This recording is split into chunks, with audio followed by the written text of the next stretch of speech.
Hi, this is the Miles Report, and today our episode is on multi-level marketing and multi-network marketing. Okay, one of the things that we're going to talk about today is what is multi-level marketing and what are some of the problems with it in terms of business.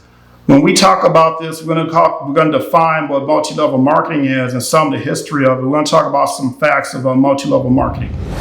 Okay, first of all, multi-level marketing is a different type of distribution network where people distribute things that are away from traditional distribution channels. They sell things through personal channels, personal acquaintances or whatever. And one of the issues of network marketing is that people tend to be anti-traditional distribution channels. They believe they can sell their products based on personal distribution as opposed to regular distribution like when you go to a retailer or whatever. One of the issues of network marketing is that it tends to be more recruitment driven as opposed to sales driven, meaning it's a pyramid infrastructure and people who get into multi-level marketing or network marketing have to build their business based on recruitment. And one of the issues with recruitment is if one person invites you to become part of the multi-level marketing, that same person has to invite two people, and that other person, those people have to invite two people, and that's how you build a network. One of the issues of multi-level marketing and network marketing is people do not react well to this. People do not react well because it's so recruitment driven. People spend more time recruiting people to be a part of the market or the network as opposed to selling the product. One of the key issues is there's a history of network marketing, and they have an industry association that they're involved with. They're called Direct Selling Association, the DSI. And they're the ones who pretty much have industry information on network marketing companies or multi-level marketing companies. One of the issues is most of the companies tend to be in industries that are like lotions, vitamins. Network marketing companies are expanding into services such as telephone services, performance products. They're getting into services like financial services. They're getting to all types of different industries, retailing, a different type of retailing, streaming. As we get more different types of business models, multi-level marketing and network marketing companies are expanding also into not only products, but the services. The network marketing companies have a history that started in the 1940s. In the 50s, there was the Tupperware parties that people used to go to by Earl Tupper. And there's Nutrilite who started also in this around this time. And also we have companies like Amway or different type of companies that do network marketing, which is considered at the time when they emerged legitimate. And they're still considered legitimate based on the structure of their business. So when they have a rich history, and their history started in the 1940s and 50s, and they continue to grow. And there are other companies that have emerged since Shackley. There are companies that did the aloe vera plant. There are companies that did different products. And again, most of the original companies that did network marketing tended to be in the healthcare fields. They tend to be in things like vitamins, supplements, those type of things. And that's basically how they started. Some of the companies started off doing cleaning products, soaps, products you couldn't find in traditional retail markets. There have been companies that have developed products in terms of like the aloe vera plant, the Tahiti plant, where they sell the abstract to people and they say that the plant has miraculous properties and people buy that. One of the issues that we have with the network marketing is they do two traditional types of marketing. They do something called transactional marketing and they do something called relationship marketing. Transactional marketing that they do is they do the transaction between getting people to buy the product and they sell it. The other type of marketing, relationship marketing, is they try to build the relationship off of personal relationships and people that they meet, and they try to build people from their network. One of the key issues that people have a problem with network marketing is that it's recruitment driven and not enough sales driven. They want people to do more recruiting other people, and they spend more time recruiting other people than they do selling the product. And how many times have you been somewhere and people say they want to talk to you about a great business opportunity? They want to show you the plan. Okay, that's most likely a person that's going to approach you. It also is doing or engaging in multi-level marketing and network marketing. So when we're going to talk about some of the villains of this, some of the characteristics, and also we're going to talk about the victims. Network marketing is a multifaceted problem that people have to deal with.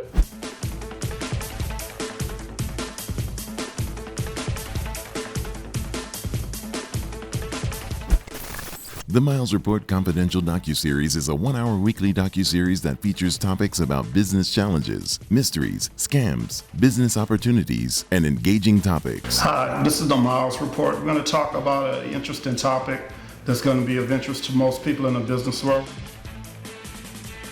Join us each week, the Miles Report Confidential Docuseries.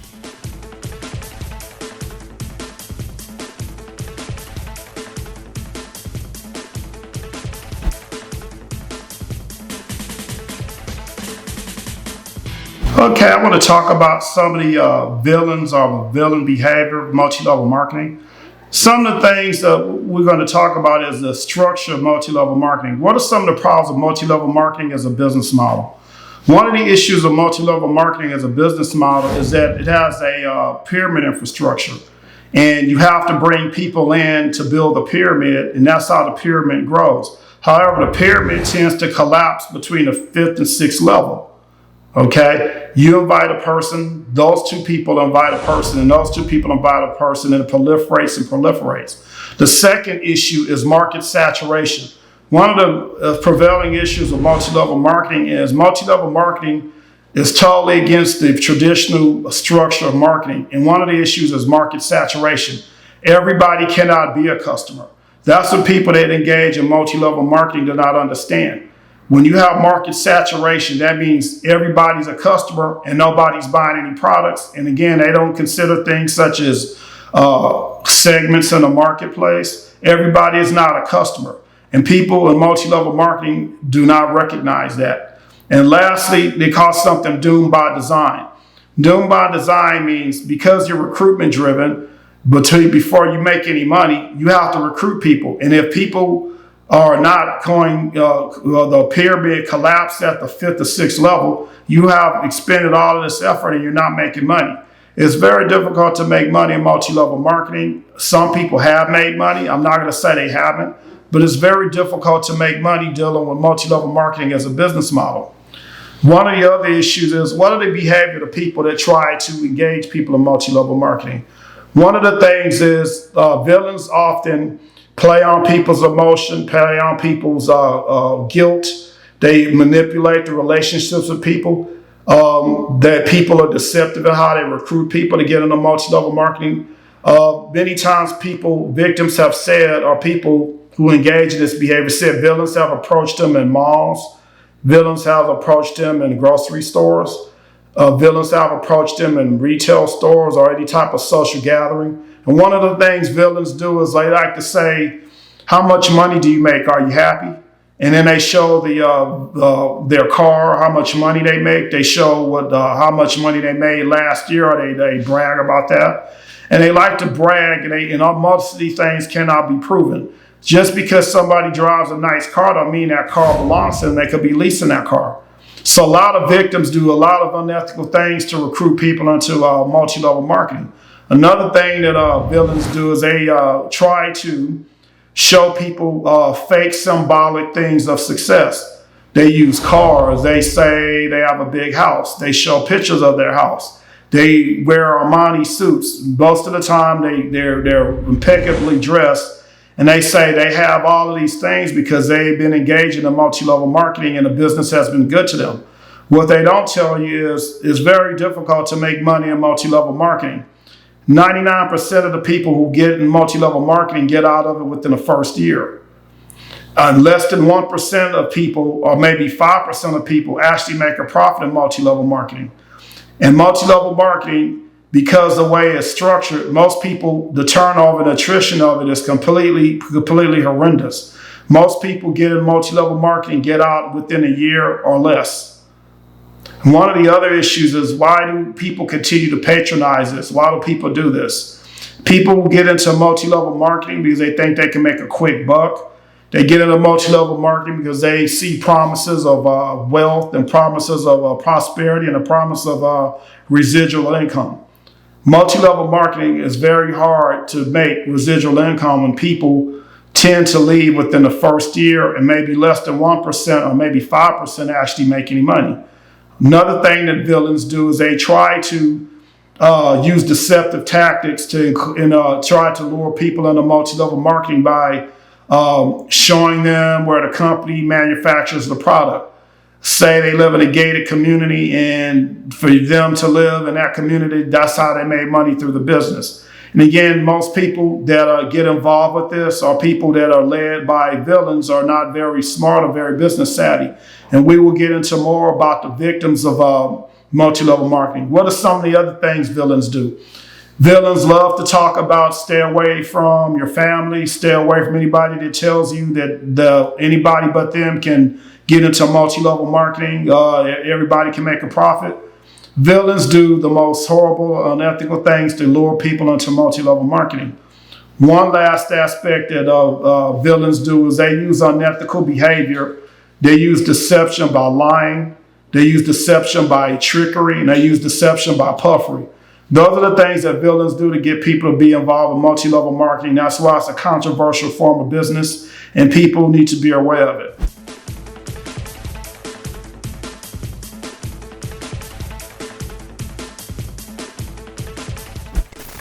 The Miles Report Confidential Docuseries is a one-hour weekly docuseries that features topics about business challenges, mysteries, scams, business opportunities, and engaging topics. Hi, this is the Miles Report. We're going to talk about an interesting topic that's going to be of interest to most people in the business world.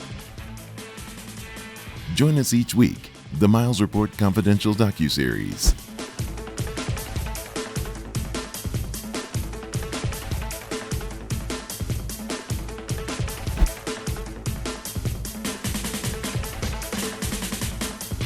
Alrighty, we want to talk briefly about the victims of multi-level marketing. What type of victims are we getting with people that study or engage in multi-level marketing? One of the things that we've seen victims that get involved with multi-level marketing is the majority are not very business savvy. They tend to be somewhat gullible or socially inept. Most people that get involved with multi-level marketing are not aware of market saturation, so those dynamics that affect marketing. And they're easily influenced by the people about a villains who are trying to tell them about the multi-level marketing business, the money, all the money they can make.